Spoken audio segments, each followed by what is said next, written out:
Hello everyone, welcome to my channel. I stood alone beneath a sky the color of ash, my black dress clinging to my skin as the wind from the cemetery whipped through the trees. The priest's voice had faded, the mourners had gone, but the silence stayed, thick and merciless. My mother's coffin was the only thing left between me and the world. No father, no brother, no one. Just me, Harper Dawson, and the woman who had loved me more than anyone else ever would. As I turned to leave, heels sinking into the wet ground, I heard soft footsteps behind me. A woman in black, her face veiled, stood just a few feet away. Her voice trembled when she spoke. "Your mother asked me to give you this," she said. "You'd need it when she was gone." Then she pressed a small velvet box into my hand and whispered, "It will change everything you think you know." The wind howled across the empty cemetery, dragging the scent of rain and cut grass. I couldn't feel my fingers. They were frozen around a single white lily. I placed it on the coffin lid and whispered, "Goodbye, Mom." My voice cracked. There was no echo, only silence. Everyone had promised they'd come. My father, Robert, said he'd try to make it. My brother Mason texted a half-hearted, "Sorry, busy." Even my coworkers sent polite excuses. So here I was, one daughter standing over a grave while the rest of the world kept spinning. I waited until the funeral home workers finished lowering the casket. One of them, a kind old man named Harold, gave me a pitiful smile. "You did good, miss. She'd be proud." "Thank you," I managed, though the words barely left my throat. When the hearse drove away, the cemetery fell silent again. My heels sank deeper into the mud, trapping me in place. I should have left, but something kept me there, as if walking away would mean letting her go for good. Then I heard it. The slow click of heels on gravel. I turned. A woman dressed in black approached through the mist. Her face was hidden behind a dark veil, her gloves spotless despite the damp. She moved with the kind of confidence that didn't belong in a cemetery. "Can I help you?" I asked cautiously. She stopped a few feet away, studying me through the veil. "You're Harper Dawson?" I nodded. My heart started to pound. "She wanted you to have this." The woman reached into her purse and pulled out a small velvet box tied with a white ribbon. "Your mother made me promise to give it to you only when she was gone." I took it hesitantly. The box was heavier than it looked. "Who are you?" Her lips curved into a faint, unreadable smile. "Just someone who owed your mother a debt." Before I could ask another question, she turned and walked away, her heels clicking steadily until she vanished into the fog. I looked down at the box in my palm. It was deep crimson velvet, slightly worn at the corners. My thumb brushed over the ribbon. It was tied with meticulous care, the way my mother used to wrap gifts when I was a child. Inside the box, I could feel something shifting, a faint metallic clink. A piece of jewelry, maybe. A ring? A key? I glanced back toward the path, but the mysterious woman was gone. A chill ran through me. I slipped the box into my coat pocket, whispered one last goodbye, and turned toward the car. I didn't know it then, but that small box, the one my mother left for me, would unravel everything I thought I knew about her, about our family, and about the lies that had built the world I was standing in. Back in my apartment, the silence felt heavier than the rain outside. I set the crimson velvet box on the kitchen table and just stared at it, the ribbon gleaming faintly under the yellow light. My fingers hovered above it for a long time. Part of me was terrified to open it, as if doing so would make Mom's death feel real. Finally, I took a deep breath and pulled the ribbon loose. The lid creaked slightly. Inside was a folded piece of paper and a small gold locket. The paper was old, the edges soft and yellowed, the handwriting immediately recognizable, elegant, curved, and steady. "Harper, if you're reading this, I'm gone. But there are things you never knew, things I couldn't tell you while I was alive. Go to the address written below. It's time you learned the truth." At the bottom was an address, 17 Ocean View Lane, Kennebunkport. My heart lurched. Kennebunkport, the same place my father used to disappear to for his so-called business trips. "What truth?" I whispered to the empty room. I lifted the locket. It was warm, as if it had been waiting for me. On the front, 2 letters were engraved. E. M. Evelyn Monroe? My mother's name was Evelyn Dawson. I had never heard of Monroe. When I opened the locket, I expected to find a photograph. Instead, there was a tiny key tucked behind the frame with a strip of tape. A key, but to what? I pressed it into my palm and stared at the note again. The address pulsed in my mind like a heartbeat. I tried to distract myself, made tea, scrolled through my phone, but nothing worked. I couldn't stop thinking about that woman in black. Who was she? How did she know my mother? The hours stretched. By midnight, I was pacing the living room, reading and rereading the note. Finally, I gave in. I grabbed my jacket, my keys, and the box, and placed them gently in my bag. Before I left, I stopped at the dresser and looked at the framed photo of Mom and me on my college graduation day. Her smile looked so calm, so proud, as if there were no secrets behind it. "Why didn't you just tell me, Mom?" I whispered. "What were you hiding?" Outside, the storm had quieted. The city lights flickered off the wet streets as I drove out of Portland. The highway stretched ahead, empty and dark, the sea wind growing colder the closer I got to Kennebunkport. Whatever waited for me at that address, I had a feeling it wouldn't be closure. It would be a beginning, one my mother had planned long before her last breath. Kennebunkport greeted me with fog and salt wind. The kind of quiet that makes you feel like you've stepped into someone else's dream. My GPS beeped once and went silent as I pulled onto a narrow road hugging the coastline. The ocean thundered below, waves slamming against the cliffs. Then I saw it, the cottage from my mother's note. It stood alone on a bluff, small and gray, its white shutters beaten by years of sea storms. The mailbox read E.M., painted in fading gold. My heart thudded. Evelyn Monroe. I parked, my boots crunching over gravel as I approached the porch. The key from the locket trembled in my hand as I slid it into the rusted lock. With a soft click, the door creaked open. Inside smelled of sea salt, dust, and something faintly floral, lavender, my mother's favorite scent. The air was thick with memories I didn't recognize. Every surface told a story. Framed sketches of jewelry designs, boxes of gemstones, half-finished pendants laid carefully on a workbench. There were photographs too, dozens of them. My mother, younger, glowing, standing beside a sign that read, Monroe Designs Jewelry Studio. In one picture, she posed with a man I didn't know. They stood close, laughing. My chest tightened. I walked deeper into the cottage, my fingers trailing over glass cases filled with elegant, handcrafted jewelry. So, this was what she had hidden, a past far more brilliant than the life she'd lived in Portland. On the old oak table lay an envelope addressed to me. My stomach twisted as I opened it. Harper, if you're reading this, you've found where it all began and ended. Before I was your mother, I was Evelyn Monroe. I built Monroe Designs from nothing, only to have it stolen from me by people I trusted most. When I started over, I swore I'd never let you near that darkness. But now, you must know. Inside the envelope were documents, property deeds, bank statements, company records, and one line that stopped my breath. Monroe Designs was never destroyed. It was taken by Robert Dawson and his partner, my father. I dropped the papers. My knees nearly gave out. My mother hadn't just left her career behind, she'd been betrayed. A floorboard creaked behind me. My pulse spiked. "Who's there?" I called out, spinning toward the doorway.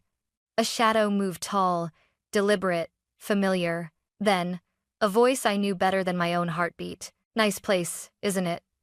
My brother, Mason, stood in the doorway, hands in his pockets, a smirk on his lips. "How did you find me?" I whispered. He stepped into the light. "Dad told me you'd come here eventually." And just like that, the air turned cold again, not from the sea, but from the danger standing right in front of me. Mason looked completely out of place in the weathered cottage, city-polished shoes, sinking slightly into the dusty floorboards. Designer coat still smelling of cologne and rain. He smiled the same practiced smile that once charmed teachers, neighbors, and girlfriends alike. "Didn't think Mom had such good taste," he said, glancing around at the jewelry sketches on the wall. "Guess she had a whole secret life you knew nothing about." I folded my arms. "How did you find me, Mason?" He shrugged. "Dad called. Said you'd been snooping around. Thought I'd come make sure you don't get us in trouble." "Us?" I scoffed. "You didn't even come to her funeral." His jaw tightened for a moment, but the smirk returned. "I had meetings, Harper. Real life doesn't stop because someone dies. She wasn't just someone." He ignored the sting in my voice and wandered over to the work table. So this is it, Monroe Designs. You know, Dad said she stole this place from him? I froze. That's a lie. Mason turned, resting his hands on the table's edge. Is it? Because from where I'm standing, it looks like Mom built something using Dad's money, then ran off when he wanted his share. My chest tightened. She built this long before him. He took it, everything she had, every design she ever drew. He laughed under his breath, shaking his head. God, you sound just like her, always the victim. Dad tried to keep the family together. She's the one who left. That's not true, I said, voice shaking now. I read her letters. I saw the documents. She was betrayed, Mason, by both of them. Then prove it, he snapped. Otherwise, all this, he gestured to the jewelry, the documents, goes back where it belongs, to the Dawson family. Split 50-50. I stared at him, disgust mixing with disbelief. You're unbelievable. She's barely in the ground, and you're already dividing her ghosts. He stepped closer, lowering his voice until I could smell the whiskey on his breath. Listen, Harper, you're not cut out for this kind of money. You'll screw it up, and Dad will clean up after you like always. Something in me snapped. I pushed the papers toward him. You think you're entitled to everything just because you share a last name? She chose me. She trusted me. He leaned in, smirk fading. Don't make me remind you who runs this family. Runs it? I laughed bitterly. You and Dad ran it straight into the ground. For a second, the air between us was razor thin. His hand twitched, not quite a threat, not quite restraint. Then he straightened his coat, smoothed his hair, and forced a grin. This isn't over, Harper. You'll realize sooner or later everything she owned is ours. Always was. He walked out into the fog without another word. When the door shut behind him, I felt the house exhale as if it, too, had been holding its breath. I picked up the crumpled documents and pressed them against my chest. Mom's voice echoed in my memory. They took everything from me once, Harper. Don't let them take it again. That's when I knew Mason wasn't done. And neither was I. The storm rolled in from the sea that night, howling through the cracks of the old cottage like a warning. I couldn't sleep. Mason's words kept replaying in my mind, twisting my thoughts into knots. I needed proof, something that could silence him and Dad forever. I tore through every drawer, every box, every inch of the cottage.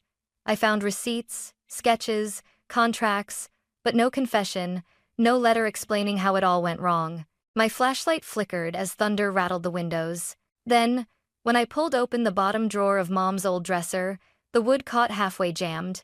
I tugged harder, and the back panel shifted. Behind it, hidden under a false bottom, was a leather-bound book. It smelled of sea salt and thyme. My mother's handwriting filled the first page. Neat, elegant, heartbreakingly familiar. If anyone ever finds this, it means the truth couldn't stay buried forever. My throat tightened as I flipped to the next page. Robert Dawson and I started Monroe Designs together. I created every piece, every design. But once the business grew, he changed. He and his partner forged documents, transferred ownership behind my back. When I confronted him, he said the company was his, that I was just the woman who polished the silver. My hands trembled. When I threatened to go public, he laughed. Then he locked me out of the accounts, left me with nothing. Pregnant, alone. I took my mother's last name, Monroe, and disappeared. I wanted Harper to grow up free from his shadow. But I always feared the day he'd find us. Somewhat condition. I slammed the diary shut, tears spilling before I realized it. The wind screamed outside, shaking the shutters. She had protected me from him, from the empire he built on her stolen work. My phone buzzed on the table. Unknown number. I answered. Harper, Mason's voice. Calm. Too calm. Dad wants to meet. Says he can explain everything. I clenched my jaw. Explain how he ruined her life? Don't be dramatic. Meet us at the boatyard, midnight. The line went dead. For a moment, I thought of ignoring it. But my mother's diary sat open on the table, her words bleeding into the paper like a promise. Don't let them take it again. So I grabbed the book, the locket key still hanging from my neck, and drove into the storm. The boatyard loomed at the edge of the pier, my father's old kingdom, now rotting with salt and neglect. The rain was relentless, slicing across the dock like shards of glass. Mason was waiting under a flickering lamp, his hands stuffed into his coat pockets. Beside him stood Robert Dawson, my father. His once black hair had turned to silver, but his eyes were still cold, calculating. "Harper," he greeted, voice as smooth as the ocean before a storm. "I hear you've been digging up ghosts." I held up the diary. "These ghosts have names, designs, proof." He smirked. "Proof of what? That your mother was ungrateful? I built her career. She'd still be a waitress if it weren't for me." My voice shook, but I didn't back down. "You stole everything she made. You left her with nothing. You destroyed her."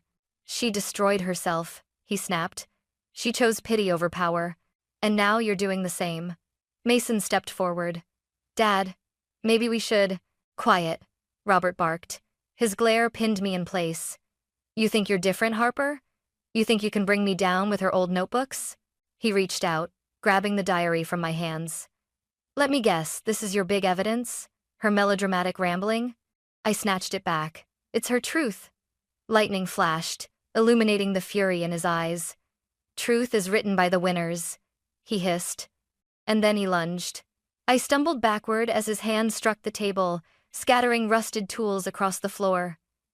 Mason shouted something, but the storm drowned him out. I shoved my father's arm away, heart pounding. "Get away from me. You think you can erase me?" he roared. "You're nothing without me, just like her." I grabbed the diary and tried to run, but his hand caught my wrist. The old dock beneath us creaked under the weight of the wind and rain. "Let go!" I cried. Mason grabbed his arm. "Dad, stop!" In the chaos, my father slipped on the slick boards. His fingers clawed at the railing, then lost their grip. I screamed as he fell, a flash of motion swallowed by black water. Mason froze. "Dad." The storm swallowed his shout. We both stood there, soaked and shaking. The diary clutched against my chest like a shield. It was over in seconds, the years of secrets, of lies, of control, all dragged under by the same darkness he'd built his life on. Mason turned to me, face pale, eyes wild. You killed him." "No," I whispered. "He did that himself." He backed away, stumbling into the rain. "You'll regret this, Harper." And then he was gone. I sank to my knees, the rain washing away everything. The guilt, the fear, even the tears. The diary lay open beside me, pages rippling in the wind. On the last page, a line stood out in bold ink. "The fire that destroys can also forge. Remember that, my daughter." I pressed my forehead against the soaked paper and whispered through the storm. "I remember, Mom. I remember." Morning came gray and quiet, the sea eerily calm as if the storm had taken every sound with it. I sat in my car near the pier, watching the tide crawl over the rocks. My clothes were still damp, my hands shaking as I held Mom's diary against my chest. The police came after sunrise. Someone had reported screams during the storm. They found my father's body washed up near the docks, his face pale and almost peaceful. The officer who questioned me, Sergeant Nolan, listened in silence as I told him what happened. The argument, the fall, the chaos. He closed his notebook. "Looks like an accident. Slippery night, bad footing." I nodded numbly. It was over. The man who'd stolen everything from my mother was gone. But relief didn't feel like victory, it felt like exhaustion. When they left, I stayed there, staring at the water. Somewhere beneath that endless gray surface was the weight of my family's sins. Mason didn't come to the police station. He didn't call. He didn't even show up for the funeral we arranged 2 days later. A quiet one, with no tears, no words. I didn't expect him to. He'd made his choice when he walked away. Afterward, I drove back to the cottage on Ocean View Lane. The air inside was cold and clean, washed by the storm. Mom's sketches were still on the wall, her tools still scattered on the workbench. For the first time, I noticed how sunlight hit the glass display case, setting the jewelry aglow like trapped pieces of dawn. That's when I decided I wasn't leaving. I cleaned the house, repaired what the storm had broken, and unpacked my things. Mom had built beauty out of betrayal. I would do the same. Days passed in silence until, one afternoon, I heard the soft click of heels on the porch. I froze. The door opened, and the woman in black stepped inside, the same one from the cemetery.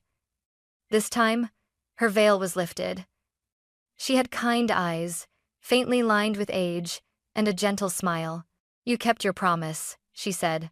I blinked. "Who are you?" She looked around the cottage, her gaze warm. My name's Margaret Hale. I was your mother's lawyer and her closest friend. She asked me to watch over you, from a distance, until you were ready. She reached into her coat and handed me a sealed envelope.